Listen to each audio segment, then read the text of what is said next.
Hare Krishna, bienvenidos nuevamente. Continuamos con la lectura del Bhagavatam. Hoy vamos a leer el verso 43. Om Namo Bhagavate Vasudevaya. Om Namo Bhagavate Vasudevaya. Om Namo Bhagavate Vasudevaya.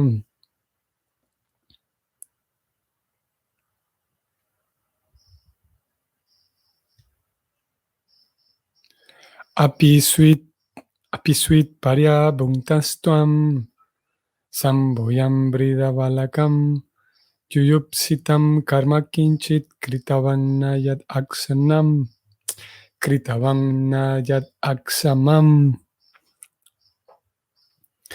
La traducción del verso es la siguiente. Traducción. Yudhishthira preguntó para su hermano menor, Arjuna, y dijo: ¿será que no te has ocupado de ancianos y niños que merecían comer contigo? ¿Acaso los abandonaste y comiste solo? ¿Has cometido algún error imperdonable que se considera abominable? Siguen las preguntas de Yudhishthira. Ese es el significado, esa es la traducción. Estas tres preguntas de Yudhishthira. Siguen las preguntas interesantes. Entonces, Yudhishthira continúa preguntando: ¿será que no te has ocupado de ancianos y niños que merecían comer contigo? Como hemos venido diciendo, la sensibilidad moral presente en ese esquema de administración social en estos días de la sociedad védica, esa sensibilidad moral era muy grande. Y aquí vemos que contrasta mucho, o podríamos contrastarla con la falta de sensibilidad de parte de los gobernantes actuales.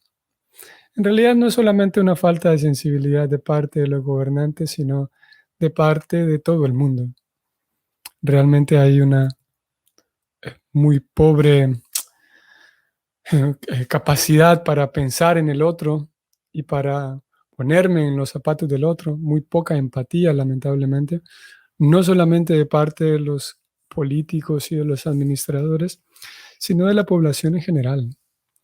Y todos sabemos, bueno, ¿no? Parece ser que no todos, pero si uno se detiene a pensar y a observar, la persona común que camina en la calle, en general, naturalmente no todos, pero en general, esa persona común que camina en la calle, cuando tenga la oportunidad de pasar por encima de otro, lo va a hacer sin ningún problema. Esa persona, cuando tenga la oportunidad de actuar de manera corrupta, aunque sea algo pequeño, lo hace sin menor problema. Y eso es un síntoma de cómo toda la sociedad está... ¿qué palabra podemos usar? Para usarlo de manera dramática, hablar de manera dramática, toda la sociedad tiene pudrición, hay pudrición por todos lados. Hay algo grave realmente por todos lados, no solamente de parte de los políticos y gobernantes. Aquí Yudhishthira le está preguntando a Arjuna, ¿será que fuiste descortés con niños y ancianos? Él pregunta, cosa que hoy es el pan de cada día, ¿no? La falta de cortesía y de generosidad, de gentileza, no solamente con niños y ancianos, sino todo el tiempo hacia con todos prácticamente. Y bueno, no todo el tiempo y no con todos, sino muy frecuente, y muchas personas viven con esa falta de gentileza, generosidad, empatía. Y Yudhishthira le está preguntando a Arjuna, sabiendo que ellos como gobernantes, al faltar a esas normas sociales que exigen de ellos como gobernantes, exigen gentileza y empatía, cuando ellos no actúan de acuerdo a esa exigencia social, hay una afectación directa para ellos. Lo mismo que hemos venido diciendo de las otras preguntas previas de Yudhishthira. Muy bien, entonces aquí terminan las preguntas en este texto. Terminan todas las preguntas mm, que tienen que ver con el comportamiento de Arjuna y con el comportamiento de otros hacia Arjuna. Las eh, Yudhishthira presenta una lista de los posibles factores que hayan ocasionado la angustia que presenta el semblante de Arjuna, ¿no? Claro que en el siguiente verso, Yudhishthira hace su pregunta final, que ya no tiene que ver con el comportamiento irrespetuoso hacia Arjuna o el comportamiento irrespetuoso de Arjuna hacia otros, sino la última pregunta de la lista de Yudhishthira y la última pregunta también del capítulo. Ahí termina la escena de este capítulo. Es si tal vez Krishna se fue del planeta, es lo que él va a preguntar en el siguiente verso. Pero todas estas preguntas, como dijimos al inicio de esta sección, demuestran cómo Yudhishthira sabía muy bien de ese comportamiento apropiado de parte de ellos como gobernantes, y claro que no solamente de parte de ellos como gobernantes, sino también a nosotros nos regala unas ciertas pistas para como en la medida de lo posible poder aplicar en la medida en la que nuestras posibilidades y recursos nos lo permitan, también poder tomar ejemplo de estas preguntas hechas por Yudhishthira, ¿no? Saludos, José Darío también, Hare Krishna. Muy buenos días, muchas gracias también, igual a usted. Buenos días.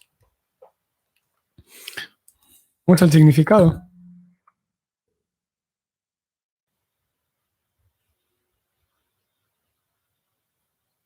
Es un significado relativamente corto y que da presenta una idea un tanto bastante diferente, bastante distante de los estándares de vida occidentales. Ustedes van a ver, Prabhupada habla algo interesante. Es deber, significado. El significado es el siguiente.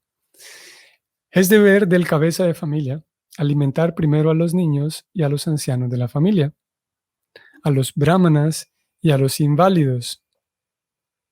Además de eso, a un cabeza de familia ideal se le exige llamar a cualquier desconocido que esté hambriento para que venga y coma antes que él mismo lo haga. A él se le exige que haga ese llamado en la calle y que lo haga 3 veces.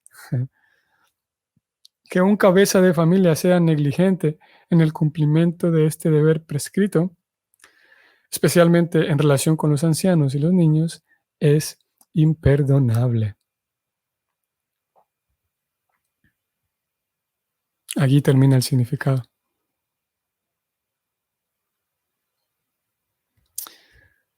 Vean qué interesante. Interesante cómo Prabhupada abre un poco la cortina y deja ver cómo funcionaba esta sociedad en aquel tiempo. Son normas de comportamiento que hacen tan agradable y tan armoniosa la convivencia social. Recuerdan que fue ayer de hecho que leímos, Prabhupada mencionaba los intercambios sexuales, hablaba un poco de ello, entre hombre y mujer, y él describía cómo en aquel tiempo se tenía en cuenta los niños por nacer para que no fueran un problema, una vez nacidos los niños y crecidos, que no fueran un problema social. Se pensaba en el bienestar de la sociedad siempre, ¿no? Y esa sociedad védica que mantenía en mente, fomentaba en el individuo la capacidad de pensar en la sociedad, en el bienestar de la sociedad. Es esa sociedad védica la que Prabhupada con tanta frecuencia describe como una sociedad realmente civilizada, que es Hay un contraste tan marcado y tan evidente. Bueno, tal vez no es muy evidente. Basta concentrarse un momento y hablar de ello para que se vuelva evidente el contraste que hay entre esta sociedad que puedes, por lo distante que es para nosotros, puede sonar como una utopía, y esa posición que tiene esta sociedad védica con los esquemas de vida actuales, en donde por el posmodernismo, o una de las características de las filosofías posmodernistas es que el individuo ha en gran medida ha perdido la capacidad de verse a sí mismo como parte de un todo social. Por lo tanto, el individuo todo el tiempo está pensando en sus derechos y en sí mismo, ¿no? A tal punto de que a la persona no le importa, parece ser, algunas personas no les importa en lo más mínimo si sus acciones están afectando a otros y si su forma de vivir está afectando a otro. Y en un sentido es bastante triste y cruel, podemos decir, pero dejémoslo en triste nada más. Es triste que debido a la falta de guía, aquí Prabhupada mencionó a los brahmanas, si ustedes vieron, que el deber del jefe de familia también es alimentar a los brahmanas, que en aquel tiempo los brahmanas eran las personas que se dedicaban al cultivo del conocimiento espiritual, a la práctica en su propia vida del conocimiento espiritual y al arte, podemos decirlo así, de transmitir ese conocimiento espiritual a la población, principalmente a los niños. Estos brahmanas eran los profesores de estos poblados. Los niños que tenían suficiente edad eran enviados con los brahmanas para que los brahmanas pudieran educar y entrenar a los niños, no solamente en el conocimiento espiritual, sino, como hace algunos versos leímos también, Prabhupada describía que los brahmanas se dedicaban al conocimiento material también, a la educación en general, la educación integral de una persona. Como estos días hemos venido hablando de la inteligencia emocional, por ejemplo. Y era deber de los brahmanas dar ese entrenamiento para los niños. Era deber de ellos también el propiciar y estimular las habilidades vocacionales también, que ayer hablamos del tema brevemente. Y por esa razón esos brahmanas eran tan cuidados. El rol de ellos es tan central, como el rol de todos los demás es importante. El rol de ellos como educadores y también su, su, su abanico de actividades de los brahmanas también abarcaba el conocimiento espiritual religioso, ¿no? Los rituales, todas las ceremonias que componen una vida integral de un ser humano, también la vida religiosa, ¿no? Así que esos brahmanas eran muy cuidados, que aquí Prabhupada mencionó. Y bueno, regresando un poco con el contraste que hay en esa sociedad antigua, védica y civilizada, como Prabhupada lo llama, y en palabras de Prabhupada, la supuesta civilización moderna. Muchas personas van en esa dirección de olvidar el hecho de que somos tanto individuos, somos seres individuales, pero al mismo tiempo seres sociales. Tenemos una vida privada y tenemos una vida pública. Ambas dimensiones están presentes en cada ser humano.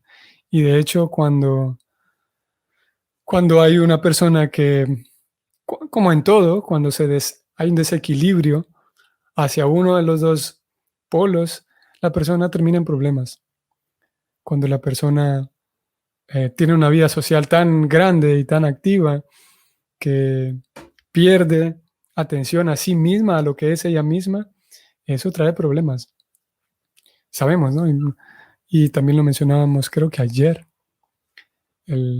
está directamente relacionado, al menos dentro de ciertos estudios dentro de la psicología, que describen cómo hay una relación directa entre la satisfacción de una persona, el hecho de vivir satisfecho y pleno, con el hecho de que esa persona tenga como se llama, un propósito en su vida, busque y persiga algo, ¿no? Tenga un ideal, un propósito.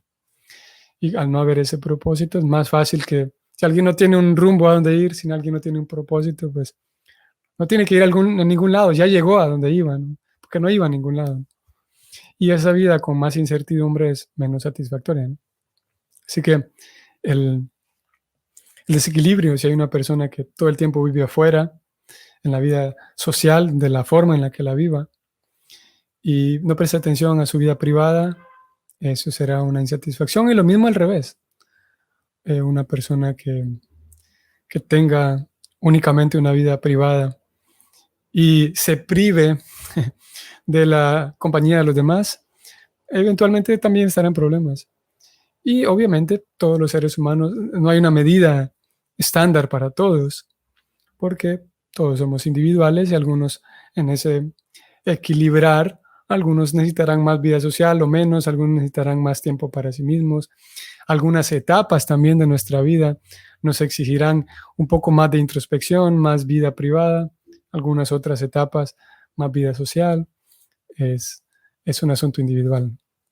Lo cierto es que con el posmodernismo se ha fomentado en demasía el, al individuo, y al individuo se le ha puesto como si él es el centro de todo, y es terrible, y en muchos casos es un disparate total, porque la persona llega al punto a negar todo lo que existe y solamente confiar en su propia opinión. Y eso, como digo, es casi que una broma, parece una broma. Para poner un ejemplo concreto, algunos de ustedes sabrán que, pienso que todos de ustedes sabrán lo, lo tan hablado que hoy es hoy por hoy el asunto de las políticas, o más bien la ideología de género, todo lo que está relacionado con el género y todo esto, ¿no?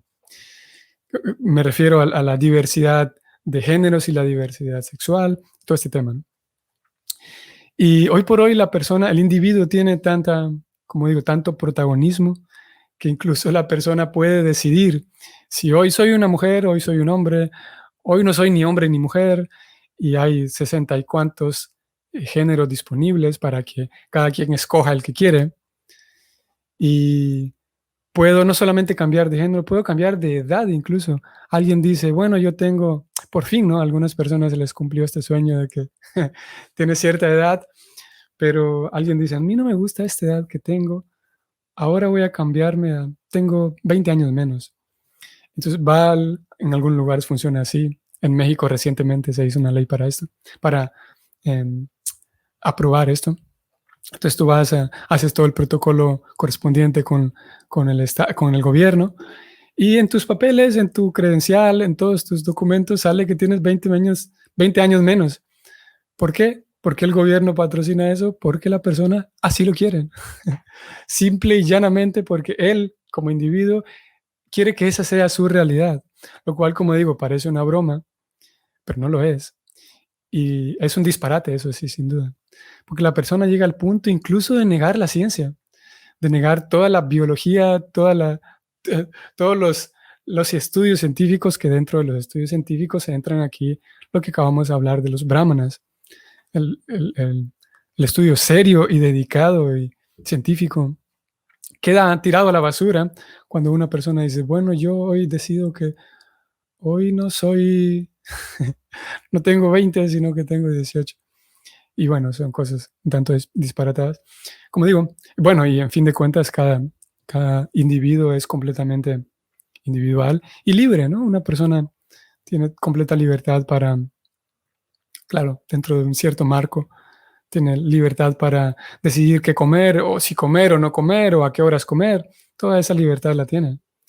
El detalle es que después de un tiempo, como digo, con el patrocinio y algunas personas descansan en estas filosofías postmodernas, que la persona no solamente rebasa un límite, no solamente usa su libertad para crear su realidad, sino que después termina pasando un límite exigiendo que esa realidad sea aceptada por todos.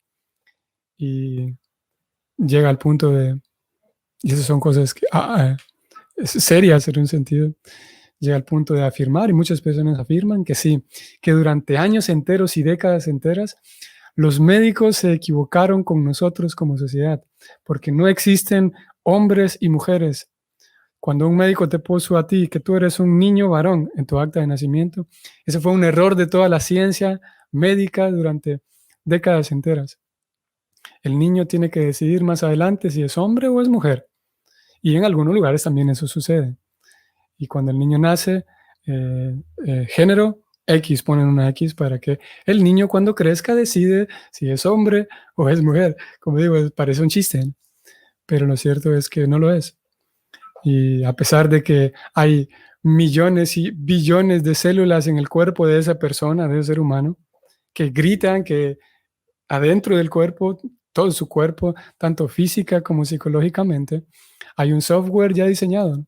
Así como las plantas, los animales, todos los seres vivos entran en una categoría doble de macho o hembra, ¿no? Y lo mismo sucede con el cuerpo del ser humano. Y entonces algunos grupos patrocinan muy vehementemente ideas como esas, ¿no?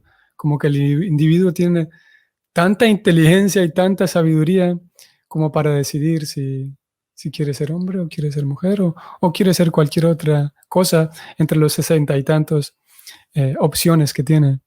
Y a tal punto de que aquella persona que se identifica como hombre o mujer termina siendo eh, un enfermo, ¿no? En algunos círculos se cataloga así.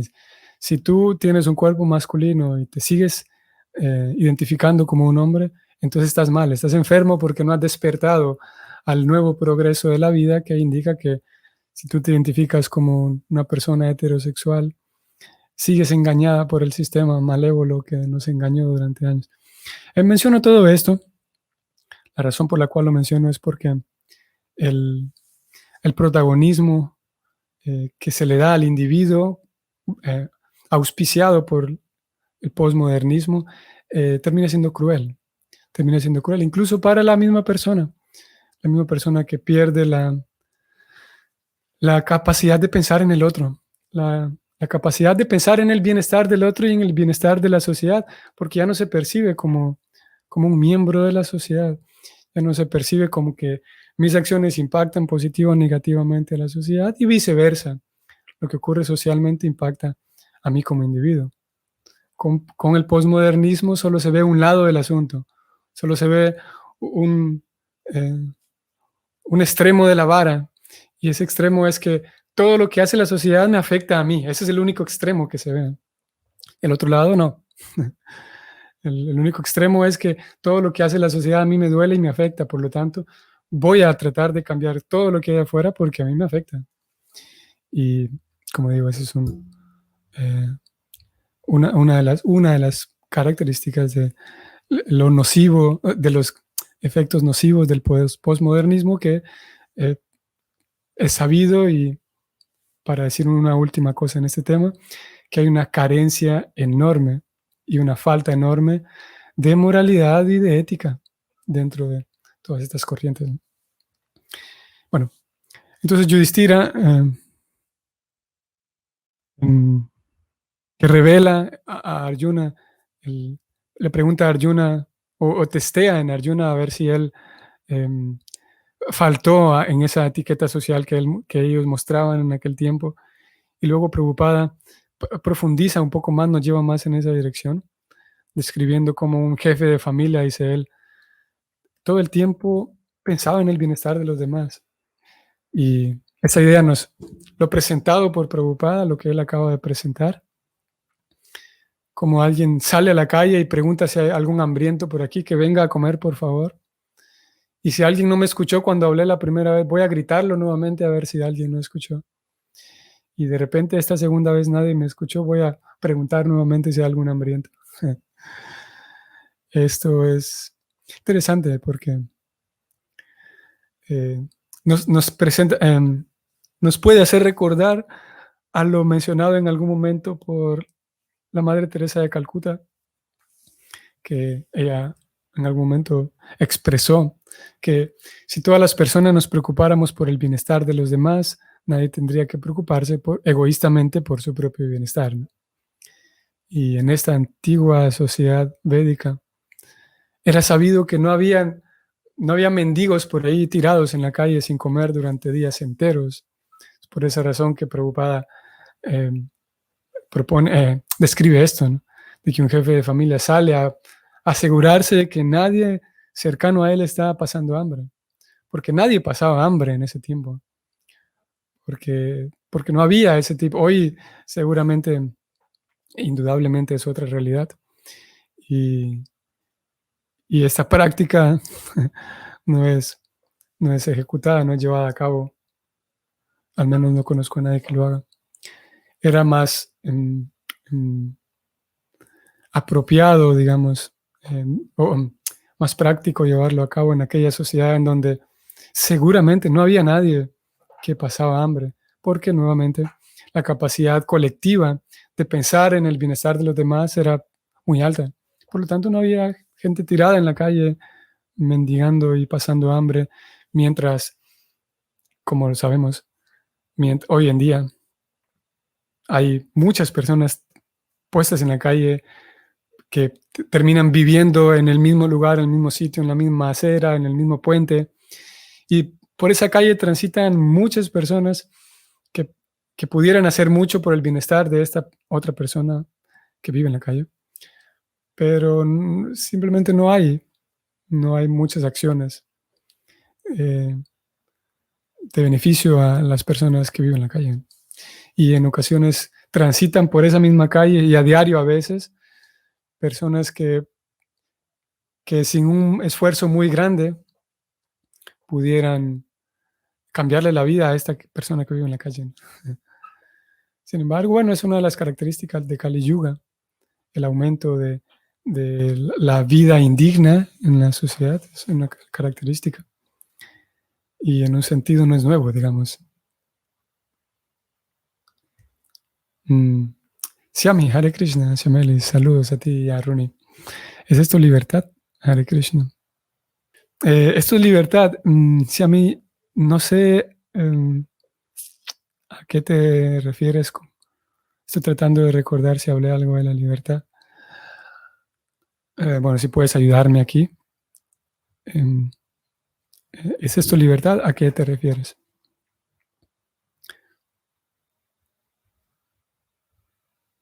Bueno, entonces hablaba de eso, ¿no? La posibilidad de pensar en el otro, la capacidad de poder ayudar en el bienestar del otro era mucho más presente. Y en la medida de lo posible, con el paso del aprendizaje en la vida de conciencia de Krishna, se espera que uno despierte su capacidad o alimente más su capacidad de pensar en el otro, su capacidad de pensar en el bienestar del otro y, y obviamente nuestra capacidad, Prabhupada va llevándonos en esa dirección sin duda. Y al mismo tiempo, como hemos dicho en otras ocasiones, hace algunas semanas hablamos tal vez ustedes lo recuerden, del ayudar a otros, pero con inteligencia trascendental, que el mundo material es un lugar lleno de problemas y el intentar ayudar a otros es una cualidad muy buena en el corazón de algunas personas. Y esa cualidad, cuando se le agrega el conocimiento trascendental, es una cosa, es una ecuación magnífica. Cuando la empatía y la compasión van acompañadas y suficientemente teñidas de conocimiento espiritual, es una combinación increíble. Así que Prabhupada va alentándonos a eso, y los libros van alentándonos a eso, que podamos pensar en el bienestar de los demás, pero al mismo tiempo no dejarnos engañar o no caer en la trampa de imaginar que estoy ayudando al otro, cuando en realidad lo que le estoy haciendo es ayudándole a fortalecer su identidad falsa dentro del mundo material. Porque, gracias, Amelis. Conflictos con la edad, con el sexo. Sí, en un sentido es libertad, es interesante. Voy a tenerme aquí con lo que estaba diciendo para hablar de la libertad. Es interesante porque en el fondo todos somos almas espirituales deseando amor, deseando desesperadamente, extrañando el amor recibido por Krishna. Estamos aquí en este lugar terrible. El alma sin suficientes recursos de conocimiento espiritual no sabe cómo encontrar ese verdadero afecto y amor de Krishna. Entonces el alma acude a diferentes filosofías anhelando amor y afecto. Entonces la persona imagina que va a tener libertad y ella, en ese acto de imaginar y anhelar desesperadamente su libertad y su afecto, su verdadero amor, entonces imagina que si elimino de mí el sexo y vivo como una persona sin sexo, entonces voy a estar libre, voy a tener más libertad. Y en el fondo hay una persona que es eso, que desea libertad, es un alma en el fondo que desea la libertad espiritual, pero no tiene los suficientes recursos, el suficiente conocimiento como para saber acceder a una verdadera libertad, que es la libertad espiritual, la capacidad de amar verdaderamente con un corazón limpio. Y esa es podemos decir, la visión espiritual de este asunto, ¿no? Eh, em, sí, hay una desesperada necesidad de amor y de afecto. Y a veces por esa falta de amor y de afecto y falta de conocimiento espiritual, se termina haciendo un caos. Eso sí, se crea un caos social indudable. Y se percibe entre tantas, leo tu comentario, se percibe entre tantas supuestas opciones, más resistencia, más conflicto, sufrimiento, oportunidad para el rechazo y el dominio del falso yo. Sí, sí, Siamelis. En el intento del alma que está ahí en el fondo, el pobre alma desesperadamente tratando de encontrar a Krishna y tratando de encontrar verdadero amor, en el fondo, lamentablemente la persona termina alimentando más su falso yo, su falso ego. Y eso la atornilla más en el mundo material. Esa es la cosa triste del asunto. Sí, que en su intento por buscar y llenar ese vacío de afecto y de verdadera felicidad y amor que viene de Krishna, viene de Dios, la persona recurre a cosas que le generan más resistencia, más conflictos, más sufrimiento, más caos social y en fin de cuentas eso, más fuerte se pone su falso yo, su falsa identificación. Y la conciencia de Krishna, el sistema de conciencia de Krishna, creo que también vale la pena mencionar esto. El sistema de conciencia de Krishna plantea que el peor enemigo que hay para un alma es el deseo de explotar a otros y explotar la naturaleza. Independientemente si la persona es un hombre, si es una mujer, o si no tiene, hablando en términos o en el marco sexual, si la persona se percibe como asexual, si se percibe como un gay, si se percibe como una lesbiana, todo eso es irrelevante para el bhakti en realidad, porque lo que realmente, la contaminación real que hay en el corazón es cuando una persona tiene el deseo grande de explotar a otros. Y si la persona llega al punto de entender que soy un sirviente de Dios y todos mis recursos los voy a poner al servicio, gradualmente voy aprendiendo a servir a Dios y a limpiar mi corazón de ese deseo de explotar, esa persona está encaminada, ¿no?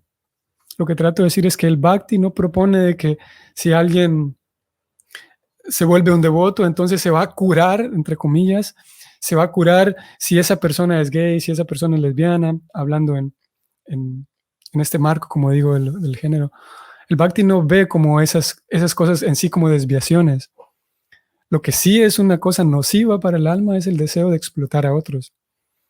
Y en esa dirección podemos trabajar. Entonces, cuando hablamos de que estas ideologías de género son nocivas en el sentido de que atornillan más el ego falso de la persona.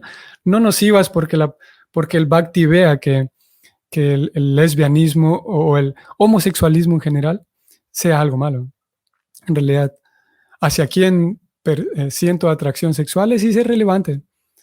Lo que es relevante es cuánta atracción tiene la persona por Dios, por servir a Dios. Y luego, hacia quien siente atracción sexual es una cosa secundaria, ¿no? Y el Bhakti no propone que si te vuelves devoto, entonces te vas a curar y vas a ser nuevamente heterosexual. No es esa la propuesta del Bhakti. La cura del bhakti no es que volver heterosexual a todo el mundo, es como digo, un tema secundario. El bhakti dice, no importa su realidad actual, esta es la información de Krishna y cultive su amor por Dios y regrese a casa. Y en el transcurso vamos aprendiendo a pensar en el bienestar de los demás, como ya dijimos, y vamos encontrando nuevamente un gusto por servir a Dios y vamos recibiendo nuevamente ese verdadero amor, amar de verdad y amistad de verdad con otros, compasión de verdad hacia los demás. Eso es. Hare Krishna, Krishna es toda misericordia y nos lleva a recordar si ese es nuestro deseo, salir del olvido. Sí, ese es nuestro deseo. Si ese es nuestro deseo, como tú dices, Yameles. Sí, leo, ¿no? Sigo leyéndote. Una cosa es el servicio amoroso que es equilibrado, ecuánime, y otra es muy distinta, la explotación, la falta de consideración con nuestro semejante. Sí, sí, definitivamente, Yameles. Cuando hay esa explotación y falta de consideración, falta de valorar al otro, a los otros, es algo desalineado con el propósito espiritual. Obviamente, queridos Vaishnavas, queridos amigos, también el bhakti no es aquella propuesta que dice, si tú te vuelves un religioso, eres buena persona, y todos los que no son religiosos son malas personas. El bhakti también alerta de la enorme trampa que es el pensarme ya como soy un devoto de Krishna, como ya soy un religioso, ahora sí tengo licencia para hacer disparates, actuar de manera disparatada, hipócrita. En realidad eso es algo grave también. Así que es un tema interesante, ¿no? Un tema social. Los temas sociales son interesantes porque son tan del día a día, tan de hoy, que vale la pena abrir un poco este espacio para hablar de ello, ¿no? Aplica para toda la creación, animales, plantas, etc. Así mismo, Siameles. Melodía cósmica. Wow, qué bueno saber de vos a través de estas palabras. Qué bueno que estás por ahí. Saludos a Valle de Ángeles, tal vez. Supongo que estás allá todavía. Hare Krishna, voy a leer. Hare Krishna, uno de los miedos más grandes que acorrala a las personas es la aceptación del ser mismo. Lo que pasa es que todos queremos ser alguien para la sociedad, etcétera, sí. Ahora y siempre ha sido así, correcto. El ser humano tiene miedo de reconocer realmente quién es, entonces es más fácil ser quienes no somos. Muchas reverencias, Prabhu Haribol. Saludos a ti también, saludos en Melodía Cósmica. Saludos también. Sí, definitivamente. ¿Por qué razón queremos ser alguien, Drileni? ¿Por qué queremos ser alguien? Y efectivamente que es así. Es una necesidad, incluso la psicología lo sabe, que todos tenemos esa necesidad de identidad, de prosperidad y de crecimiento. Y viéndolo desde la perspectiva ontológica del alma, es porque el alma en el mundo espiritual es alguien. Cuando volvemos del mundo espiritual, no es que uno vuelve al mundo espiritual y está allí como todo cohibida la pobre alma y nadie le habla.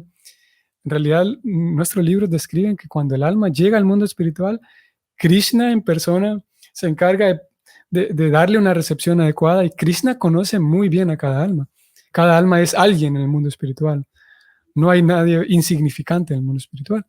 Por esa razón, cuando venimos aquí y nos damos cuenta que no somos nadie, el pobre alma que todo el tiempo recibía atención y era alguien en el mundo espiritual, al momento de venir al mundo material, resulta que no somos nadie, no somos nada. Y seguimos intentando escalar, seguimos intentando ser alguien, porque como digo, en el mundo espiritual lo éramos. Y el detalle es que como ese intento de ser alguien, hay una membrana que se interpone entre el alma y la inteligencia. El alma quiere ser alguien, usa su inteligencia para ser alguien. Pero hay una membrana ahí que aísla la inteligencia y el alma, y esa membrana es el ego falso. Entonces la persona piensa que está bien ser alguien aplastando a otros, o está bien ser alguien siendo alguien que no soy. La pobre almita que está ahí chiquitita escoge ser un personaje que es falso, escoge ser un personaje que no es ella misma en su intento desesperado por ser alguien.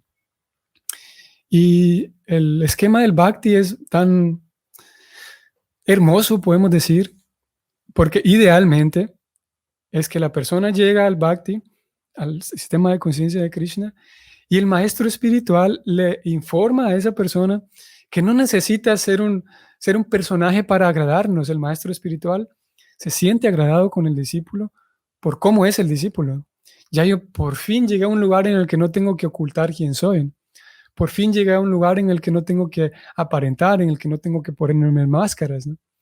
Ese es el sistema del Bhakti, porque el maestro espiritual se va a encargar de darme suficiente afecto y hacerme ver a mí que no necesito eh, hipocresías para ser alguien, que puedo ser yo mismo.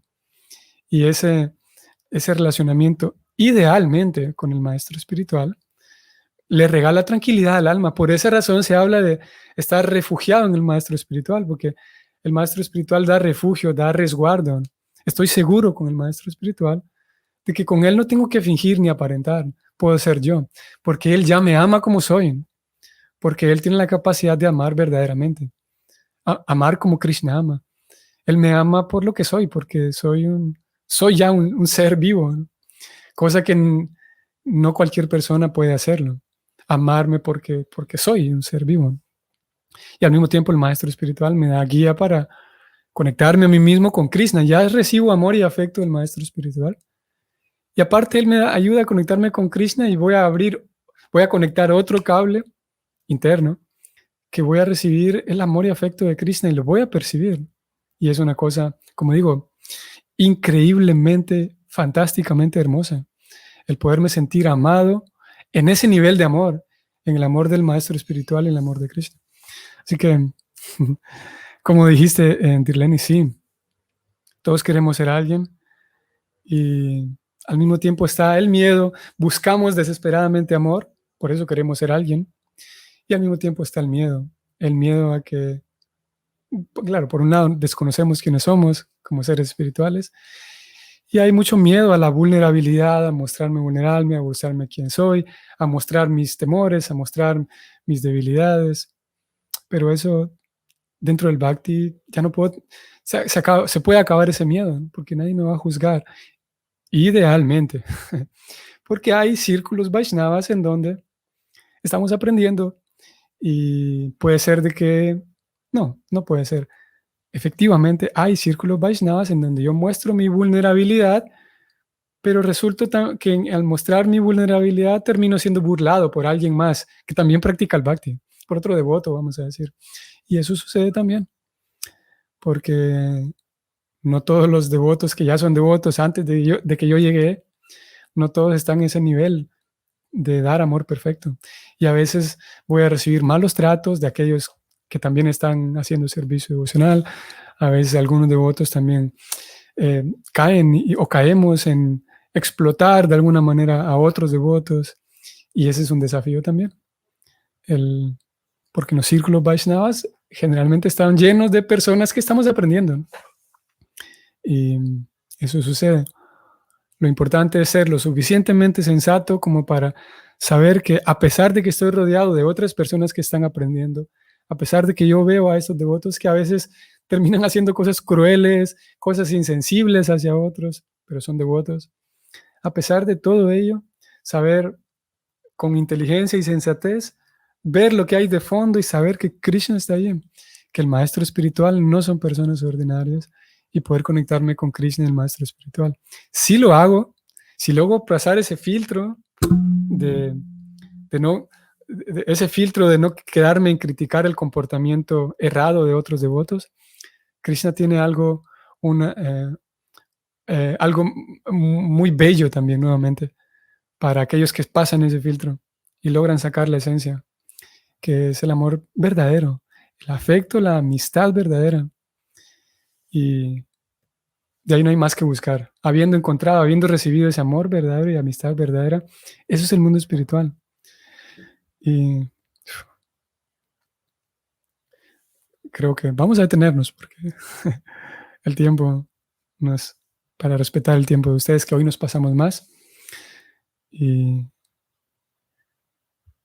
también mi tiempo por acá.